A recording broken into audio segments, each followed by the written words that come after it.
Tapos ito naman isa na to. Ang gagawin natin dyan ay lalagyan natin ng sabaw.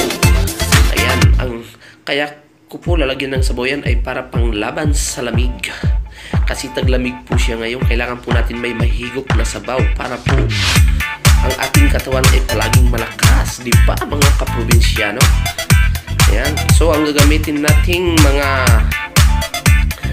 ingredients dyan, ito. Ayan. Sibuyas, sili, kamatis. Ayan po ang gagamitin natin para lumasa po ang ating isda na lalagyan ng sabaw. Tapos yung gagamitin nating pangtimpla, ayun, Ajinomoto. Siyempre may asin.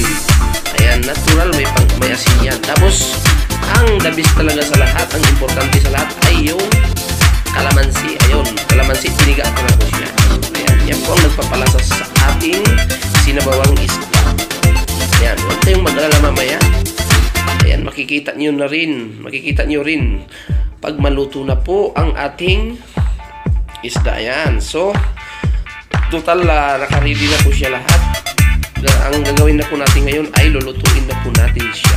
Ayan, mag-iinit na ako ng tubig para sa sinabawang isda, para maano siya. Tapos yung prito naman, mag-iinit na rin ako ng mantika para maluto na rin natin lahat yan, para mamaya ready to eat na lang po tayo.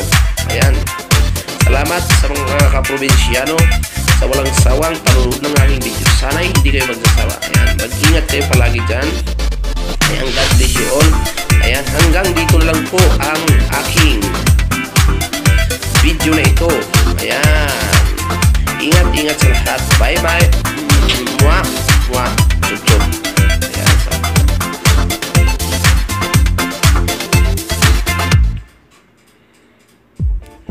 napakasarap niyan. Lahat po yan presko yan. Presko po yan, kagaya ng inyong mga, alam nyo na kung anong mga yon.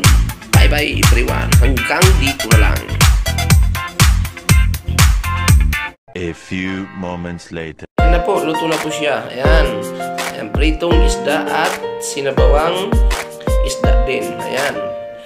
Ang sarap po, umigop ng sabaw sa araw ng taglamig. Ayan, sarap niya, no? May nit-nit pa yan, no? Sana all na lang. Ayan. Tara na mga kaprobinsyano, kain na tayo. Ayan. Hanggang dito na lang po, hanggang sa muli. Ayan. Salamat sa inyong support.